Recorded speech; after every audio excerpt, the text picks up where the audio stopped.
네, 한 주를 시작하는 월요일의 잠금 해제 시간입니다. 오늘 장도 코스피 지수 사상 최고치 경신하면서 출발을 했는데 오늘 이 시장을 주도하고 있는 이야기를 좀 하면서 문을 열어볼까 합니다. 김종효 알파경제 이사님과 만나봤던 이전 종목들 리뷰 먼저 진행을 해보려고 하는데요. 이사님 어서 오세요. 네, 안녕하십니까. 네, 이사님 오늘 장 사실 코스피가 1%대 또 한 번 상승 흐름을 그려주고 있는데 이 중심에는 현대차 그룹이 있는 것 같아요. 이전에 12월 8일에 현대모비스 언급을 해주신 바가 있는데 최고가 기준 상승률 18.9% 기록을 해주고 있고요. 현대모비스 오늘 강한 상승 출발을 했다가 지금은 음봉을 그리고 있기는 합니다. 자, 그렇다면 현대모비스를 비롯해서 현대차 그룹들까지 저희가 어떻게 좀 대응 전략을 짜보면 궁금하기도 하거든요. 이사님께서는 이전에도 현대차, 기아 이야기 해주시면서 상당히 저평가되어 있다 이런 이야기도 해주신 바가 있잖아요. 네, 일단 현대차 그룹의 저평가는 어느 정도 해소되고 있는 상황이고요. 그다음에 로봇이라고 하는 새로운 모멘텀이 붙는 핵심 종목은 이전에 소개시켜드렸던 현대차가 가장 중심에 있고 여전히 가장 저평가된 로봇주 중 하나이면서 HL 만도와 더불어서 현대모비스가 중심 종목이라고 보고 있기 때문에 애초에 말씀드렸던 목표 가격 44만 원을 더 상향할 필요도 있지 않나라고 보고 있습니다. 다만 이 로봇 가격이 얼마인지 로봇의 생산 시점이 28년으로 잡혀 있기 때문에 그 구간 동안 커버할 수 있는 실적은 꾸준하게 나타나 줄 수 있을 것인지 이런 것들이 변수가 되겠지만 최근에 증권사에서 현대모비스 목표가가 50만 원대가 나오고 있는데 저는 그 정도 레벨까지는 아니더라도 적어도 한 48만 원 정도까지 목표가 상향은 충분히 합리적 수준의 목표가가 아닌가라고 보고 있어서 현대모비스 여전히 매수 가능하고요. 조정받을 경우에는 지금처럼 이렇게 주가가 좀 가파르게 올랐을 때보다는 조정받을 때 매수해서 목표가를 44만 원에서 48만 원까지 좀 끌어올릴 필요가 있지 않느냐 이렇게 좀 보고 있습니다. 예, 그럼 현대모비스 오늘보다 조금 더 눌렸을 때 만약에 매수를 하신다면 그럴 때 매수를 하시는 게 낫겠다라고 보시는 거죠? 네, 오늘도 차익 매물을 소화하고 있는 구간이고요. 최근에 이제 갑자기 로봇이라고 하는 모멘텀이 붙으면서 레벨업을 하고 있는 것이니까 아마 차익 매물을 소화하는 구간은 분명히 존재할 거라고 생각합니다. 그래서 차익 매물을 소화하는 구간에서 좀 더 싸게 사시면 좋을 것 같습니다. 예, 현대모비스에 대한 전략 여쭤봤고요. 자, 그러면 오늘 잠금 해제 첫 번째 종목 발굴을 위한 헤드라인 바로 이어서 살펴보겠습니다. 오늘의 첫 번째 헤드라인입니다. 기아의 EV2가 베일을 벗었다라고 이야기가 나오고 있죠. 유럽의 좁은 골목에도 알맞다라는 평가는 앞으로 기아에 대한 리레이팅을 가능하게 할 것인가 이 부분도 좀 기대가 됩니다. 자, 기아가 상대적으로 현대차 그룹에 비해서 주가가 아주 가파르게 오르지는 못했잖아요. 이번 뉴스가 기아의 주가에 좀 새로운 기회를 줄 수 있을까요? 네, 일단 유럽은 여전히 전기차가 늘어나고 있죠. 작년 11월까지인가요? 그때 기준으로 20% 후반대 정도의 증가를 여전히 보여주고 있는 상황입니다. 근데 중국 차들도 좀 잘 팔리고 있지만 1위부터 10위까지 여전히 살펴보면 예. 테슬라가 1위를 차지하고 있는데 테슬라는 다만 많이 빠지고 있어요, 판매량이. 그러니까 작년 대비해서 오히려 빠지고 있는 상황인데 늘어나고 있는 건 르노5와 같은 작은 소형 전기차들의 판매량이 대폭 증가하고 있거든요. 그런데 지금 현대차나 기아차나 유럽에 팔고 있는 전기차 중에 이런 세그먼트가 없었단 말이죠. 그러니까 적어도 C 세그먼트 이상의 준지형 이상급의 차량만 있었는데 만약에 이제 EV2와 같은 B 세그먼트 정도의 소형차를 대비시키게 되면 적절한 가격에만 대비시킨다면 여전히 성장하고 있는 유럽 전기차 시장에서는 중국차에 대한 혹은 판매량을 늘릴 수 있는 하나의 포커스가 되지 않을까라는 판단을 할 수가 있겠고 현대차가 올해 준비하고 있는 신차 라인업이 전부 볼륨 모델의 페이스리프트라면 그나마 이제 기아차 같은 경우에는 페이스리프트 모델도 있지만 EV2와 같은 전기차 신차를 가지고 대응하고 있는 그런 구간이니까 그런 관점에서 기아의 상대적인 저평가 그다음에 현대차 그룹의 다른 종목의 빠른 주가 상승에 좀 더 연동될 수 있는 그러한 흐름을 우리가 예상해 볼 수 있는 상황이 아닌가 싶어서 오늘 이런 뉴스를 한번 가져와 봤습니다. 예, 그러면 오늘 잠금 해제 첫 번째 종목은 기아가 될 것 같은데 현대차 그룹주들이 최근 많이 올랐던 부분들에 대해서도 좀 함께 여쭤보고 싶어요. 일단 첫 번째 종목은 기아 공개를 해보도록 하겠고요. 두 가지 키워드, 일단 첫 번째로는 실적, 두 번째로는 밸류에이션 여쭤보겠습니다. 자, 기아는 그렇다면 지금 현대차가 받아가고 있는 모멘텀에 비해서는 이번 실적에 대한 기대감은 어느 정도다 이렇게 생각할 수 있을까요? 그러니까 이 종목의 포인트는 뭐 현대차도 마찬가지지만 실적이 그렇게 나빴던 적이 없잖아요. 그래서 뭐 4분기에 뭐 여러 가지 일회성 비용을 고려한다고 하더라도 실적이 뭐 크게 영향받을 가능성은 크지 않다고 보고 있고, 또 미국에서 뭐 텔룰라이드 여전히 뭐 잘 팔리고 있는 그런 국면인데다가 그다음에 뭐 전기차가 없어도 나름의 하이브리드로 대응하고 있는 것도 충분히 잘 나타나고 있는 상황이니까 저는 뭐 실적은 큰 영향이 없을 거라고 보는데, 먼저 준비된 그림 보시면 지금 매년 나타나고 있는 이 가이던스 대비해서의 실적 추이를 한번 보시면 올해까지도, 올해 예상치이긴 하지만 올해까지도 전반적으로 실적이 가이던스보다 항상 좋았다라는 게 핵심 포인트입니다. 그러니까 가이던스를 항상 보수적으로 잡았다라는 거죠. 그러니까 올해도 아마 가이던스가 보수적일 텐데 그 보수적인 실적보다는 항상 잘 나오고 있는 상황이고, 전기차 어렵다 하지만 그나마 확정하고 있는 유럽에서는 적절한 가격에 전략 모델도 나올 것으로 보이는 만큼, 그러면 올해 실적도 우리가 생각하는 것, 그다음에 기아가 아마 4분기 실적에서 내놓을 그런 그 전체 컨센서스보다는 비교적 높은 실적이 나오지 않을까라는 기대를 할 수가 있는 거죠.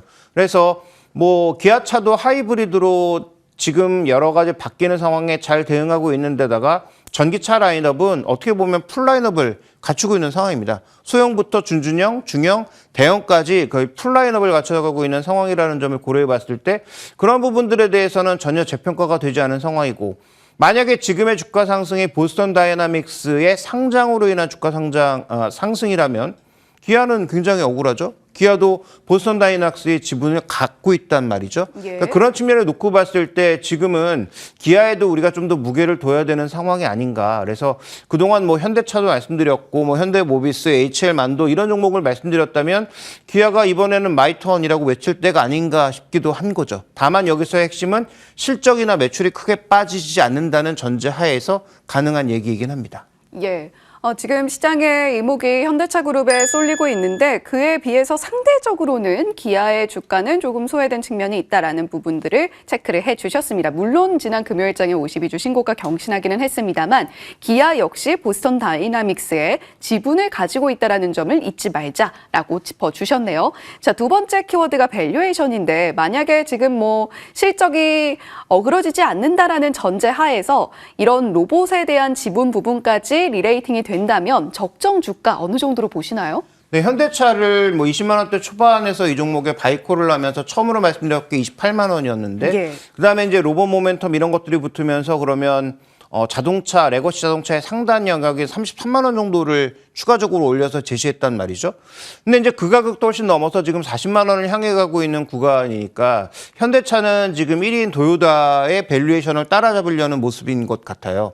그러면 기아차는 아무래도 동생이기도 하고 예. 그러면 상대적인 할인을 고려한다고 했을 때도 지금 이 준비된 그림에서 보시는 밸류에이션은 여전히 너무 싸지 않나라는 판단입니다. 그래서 뭐 최근에 주가가 좀 급등했기 때문에 뭐 쫓아가면서 사는 것은 좀 우리가 차치한다고 하더라도 한 13만 원 아래 정도까지 주가가 저는 내려오게 된다면 충분히 매수 가능하지 않나라고 판단하고 있고, 더 내려온다면 더 좋겠죠. 그래서 13만 원 언더에서 일단 사실 것을 좀 말씀드리고 싶고, 제가 생각하는 목표가는 뭐 일단 15만 원대를 잡았는데 좀 보수적으로 현대차보다는 그나마 할인을 해서 PR 한 7배 내외 정도의 가격을 일단 설정해 봤습니다. 이 이상 갈 수 있을 것으로 보이나 여러 가지 할인 요소가 기아차에는 좀 작용하고 있는 상황이니까 그런 부분을 고려한 다소 보수적인 목표가고요.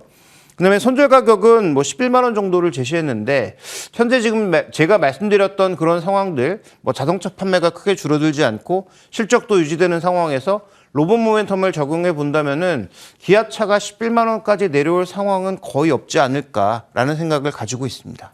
예. 기아의 매수가로는 13만 원 부근을 이야기해 주셨는데요. 오늘 가격보다 조금 더 눌린다면 기아도 충분히 매수 가능하겠다라는 말씀을 해주셨습니다. 목표가는 상대적으로 현대차 대비로 조금 할인된 가격 15만 4천 원 제시해 주셨으니까요. 가격 전략도 함께 체크해 보시면 좋겠습니다. 자, 두 번째 잠금 해제 종목 발굴 위한 헤드라인 바로 이어서 살펴볼게요. 두 번째 헤드라인입니다. S-오일의 샤힌 프로젝트의 역설, 딜레마 빠진 NCC라는 기사 제목인데요. NCC 구조조정의 원년이라고 할 수 있는 올해 태풍에서 과연 어느 종목이 가장 먼저 빠져나올 수 있을 것인가? 이 부분이 궁금합니다.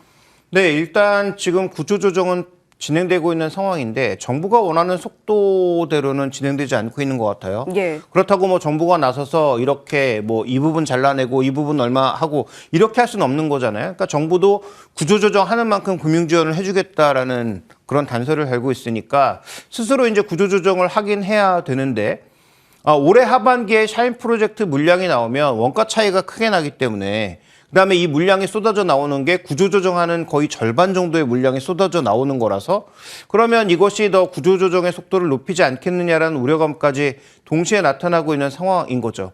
그다음에 이제 S-오일은 지분의 거의 대부분이 외국계인 회사다 보니까 과연 정부의 구조조정 압력이 먹힐까라고 하는 그런 여러 가지 이제 논점들이 다각도로 부각되고 있는 상황이어서 구조조정하고 나면 살아날 것 같기도 하고 그다음에 베네수엘라나 러시아를 통해 들어갔던 중국으로 갔던 싼 석유들이 전부 컷되고 있는 상황이기 때문에 중국의 석유화학과 정유 산업의 그런 메리트도 많이 사라지고 있는 국면임을 봤을 때 분명히 투자하고는 싶은데 그럼에도 불구하고 방금 이제 우리 뉴스에서 살펴봤던 샤인 프로젝트 역설 때문에 이쪽 업종에는 좀처럼 손이 안 나가는 게 사실인 것 같습니다. 예. 근데 그럼에도 불구하고 분명히 빠르게 이익을 전환시키고 있는 기업에 대해서는 우리가 너무 위축될 필요는 없지 않느냐라는 판단을 가지고 있어서 오늘 종목 선정을 해봤는데 또 주가가 또 리포트 때문인지 빠르게 움직이고 있는 건 조금 아쉬운 부분이긴 합니다. 예. 그렇다면 그 안에서 우리가 살펴볼 만한 두 번째 종목은 무엇일까? 바로 열어보겠습니다. 두 번째 종목은 대한유화고요. 두 가지 키워드 살펴보죠. 에틸렌, 매수타이밍 이렇게 두 개로 잡아주셨습니다. 지금 뭐 구조조정 이야기가 나오고 있는데 지금 에틸렌은 대한유화와 연결지어서 어떤 키워드로 살펴보면 될까요? 그러니까 우리나라 석유화학이 전부 나프타에서 에틸렌과 프로필렌 이런 여러 가지 기초유분들을 뽑아서 거기서 이제 상품들을 만들어내는 상황이잖아요.